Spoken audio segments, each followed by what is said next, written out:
আসসালামু আলাইকুম। আমি আপনাদের সাথে আমার চ্যানেলে আগে একটা ভিডিও শেয়ার করেছি। তা হলো আমরা কিভাবে টার্গেট সেল অথবা ইন্ডিভিজুয়াল সেল সিলেক্ট করে সেটাকে লক করে দিতে পারি। তো আমার কাঙ্ক্ষিত যে সেলটাকে দরকার আমার লক করা সেটাকে আমি লক করে দিব এবং যেগুলো ওপেন রাখা দরকার সেগুলো ওপেন রেখে দিব যাতে ওইগুলাতে অন্যরা লিখতে পারে। আর যেটা লক করা থাকবে পাসওয়ার্ড দিয়ে সেটাকে পাসওয়ার্ড ছাড়া কেউ ইউজ করতে পারবে না বা চেঞ্জ করতে পারবে না।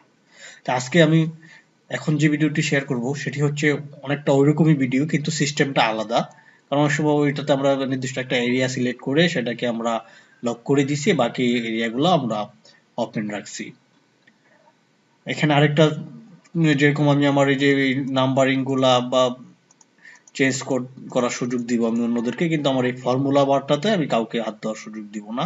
যাতে ফর্মুলাটা চেঞ্জ হবে না, সে এখানে সংখ্যা চেঞ্জ করতে পারবে, করে সে বসাই দিবে। এটা আমার এই ফর্মুলা বারটা, এই রুটা, এই চারটা সেল আমার ঠিকই ব্লক থাকবে।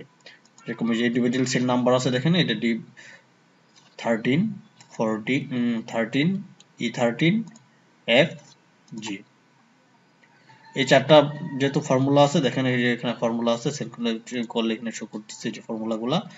এই জন্য আমি এই নাম্বারগুলোকে ওপেন রাখবো এবং সেল ফর্মুলাটাকে লক করে দিব, যাতে আমি যাকে এই রিপোর্টটা করার জন্য দিব বা কাজ করার জন্য দিব সে এই ফর্মুলা বারটা কোনোভাবেই চেঞ্জ করতে পারবে না, কিন্তু সে কাজ করে দিবে, আমার ফর্মুলাটা ঠিকই থাকবে। এই জন্য আমি ঠিক প্রথমে আমাকে যা করতে হবে, আমি যে নাম্বারিং যে কাজটা সে কাজ করতে পারবে সেই এরিয়াটা আমি সিলেক্ট করে দিচ্ছি। যেদিন এই জায়গাটুকু আমি সিলেক্ট করলাম, সিলেক্ট করার পরে আমার রাইট বাটন, মাউসের রাইট বাটন ক্লিক করলাম, ক্লিক করার পরে ফরম্যাট সেল একটা অপশন আছে, ফরম্যাট সেলে ক্লিক করলাম, পটেশন একটা অপশন আছে সেখানে গেলাম, এই যে লকটা, এই লকটাকে আমি আনলক করে দিলাম, আনলক করে দিয়ে ওকে করে দিলাম।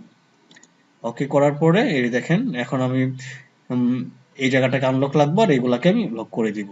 এক্ষেত্রে আমাকে যা করতে হবে, তার প্রথমে আমাকে করতে হবে যে রিভিউ, যে আমাদের দেখেন বার আছে, বারে রিভিউ আছে, রিভিউতে আমি যাবো যে প্রটেক্ট শিট, এই প্রটেক্ট শিটে আমি ক্লিক করব, করলে যে দেখেন একটা পাসওয়ার্ড চাচ্ছে, আমি পাসওয়ার্ড আমি আমার মতো দিচ্ছি, আপনি আপনার মতো সেটাকে দিবেন, আবার চাবে আবার দিবেন, এই যে আবারও দিলাম, দেওয়ার পরে এই যে দেন আনপ্রটেক্ট দেখাচ্ছে, মানে প্রটেক্ট করা মানে এই ওই সেলগুলাকে সে লক করে দিছে পাসওয়ার্ড দিয়ে।